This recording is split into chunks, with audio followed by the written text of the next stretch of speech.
अस्सलाम वालेकुम। 4th class, कैसे हो आप लोग बेटा।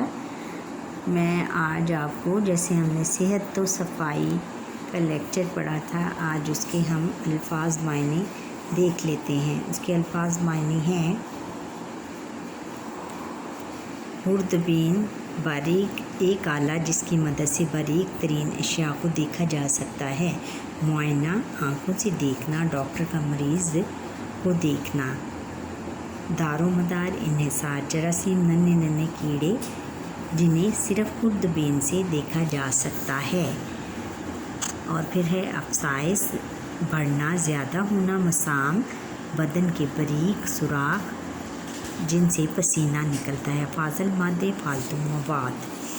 आगे है कि खाने पीने की चीज़ों पर मक्खियाँ बैठती हैं तो अपने साथ लेकर आती हैं गर्दो गुबार, जरासीम, बदबू और कीड़े मकोड़े। इसमें से कौन क्या आएगा? कौन सा बच्चा मुझे बताएगा? जरासीम, वेरी गुड। कीड़े मकोड़े, मक्खियाँ और जरासीम पैदा होते हैं गंदगी से, मट्टी से, हवा से और पानी से। किससे पैदा होते हैं? गंदगी से। मलेरिया बुखार होता है मक्खी के काटने से, मच्छर के काटने से, गर्मी से और सर्दी से। मलेरिया बुखार मच्छर के काटने से होता है।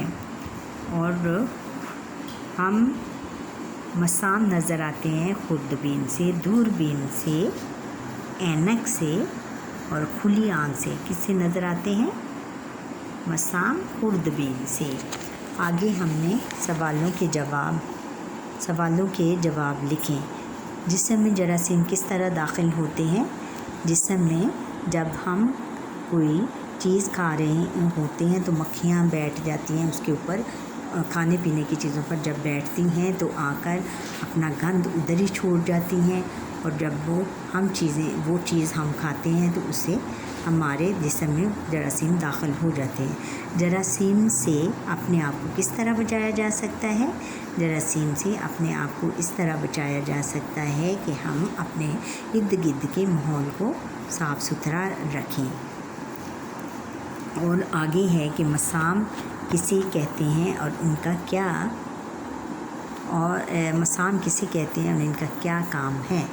मसाम हमारे जिस्म पर छोटे छोटे बारीक सुराख होते हैं और इनका काम ये होता है कि ये पसीने के ज़रिए से हमारे फाजल मादों और जब पसीना आता है हमें तो हमारे फाजल मादे जिस्म के अंदर जो होते हैं वो खारिज कर देते हैं बाज़। और फिर है कि हम अपने इर्द गिर्द जिस्म पर दाने क्यों निकल आते हैं? ये तो हमने देखा है ना कि अदनान ने वो अपने मामू से ये सवाल पूछा था कि मामू जान हमारे जिस्म पर दाने क्यों निकल आते हैं, तो उन्होंने उसका क्या जवाब दिया था? कौन बताएगा मुझे? उन्होंने ये जवाब दिया था कि हमारे जिस्म के अंदर छोटे छोटे मसाम होते हैं और अगर हम नहाएंगे नहीं तो हम गंदगी या फिर जो गर्द गुबार है वो उनके ऊपर आके जम जाएगी, और जब हम नहाएंगे नहीं उनके जम जाने के बाद तो वो फिर फोड़े फुंसियों दानों की शक्ल इख्तियार कर लेते हैं। हम अपने इर्द गिर्द के माहौल को कैसे साफ़ रख सकते हैं? 3 बातें बताएं। हम अपने माहौल के इर्द गिर्द के माहौल को मदरजा झैल तरीक़ों से साफ़ कर सकते हैं कि हम अपने माहौल को साफ़ सुथरा रखें और हर रोज़ नहाएं और हर रोज़ 2 मरतबा अपने दांतों को भी साफ़ करें, कंघी करें, ये वगैरह। इस तरह हम अपने माहौल को साफ़ सुथरा रख सकते हैं। मिलकर करें बात। दी हुई तस्वीरें पर बातचीत करें और बताएं कि आप इन जगहों को साफ़ रखने के लिए क्या कर सकते हैं। सबसे पहले ये एक घर दिखाया गया है, इसके इर्द गिर्द लॉन है और खिड़कियां हैं, बहुत सारी खिड़कियां लगी हुई हैं और फिर एक पौधा भी लगा हुआ है और इस पे घास फूस के ऊपर कुछ कूड़ा करकट भी है। सबसे पहले कि घास फूस के ऊपर हम झाड़ू लगाएंगे, फिर उसकी कटिंग करेंगे, फिर शीशे जो हैं हमारे घर के अंदर उनको साफ़ करेंगे, अच्छी तरह साफ़ करेंगे और घर के अंदर भी हम झाड़ू लगा के डस्टिंग वगैरह करेंगे। इस तरह हमारे इर्द गिर्द का पूरा माहौल साफ़ हो जाएगा। और अब ये एक क्लासरूम बताया हुआ है, क्लासरूम में भी हम सारे ये टेबल चेयर्स की डस्टिंग करेंगे।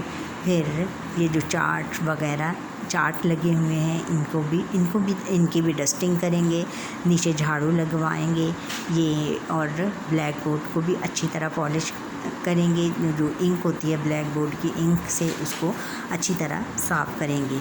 और फिर क्लासरूम इस तरह हमारा साफ़ सुथरा रहेगा और हमें कोई भी जर्म नहीं आएगा और इस तरह हम बीमारियों से बच जाएंगे।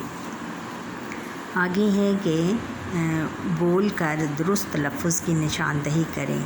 दुरुस्त और गलत। दुरुस्त लफ्ज़ क्या है? वक़्त नहीं वक्त, और है सिर्फ नहीं सिर्फ, और आगे है गलती नहीं गलती, और है सबर नहीं सबर, असर। आगे हम पढ़ेंगे कि ये मुख्तलिफ़ चीज़ें हैं अददी दर्जे। कुछ अल्फाज चीज़ों के दर्जे और तादाद और तरतीब को ज़ाहिर करते हैं। मसलन तीसरा बच्चा, पाँचवा घर और नवा दिन वग़ैरह दिए, इसे अददी तरतीब कहते हैं। तस्वीर देकर दुरुस्त अददी तरतीब से जुमले मुकम्मल करें। जैसे ये कितने कबूतर हैं? 1 2 3 4 5। अब आप मुझे बताएं कि इन कबूतरों में 4 कबूतर हैं, और क्या सारे कबूतरों का कलर एक जैसा है? नहीं, दूसरे कबूतर का रंग भूरा है। और अब इसमें कितने हैं फूल? कितने हैं?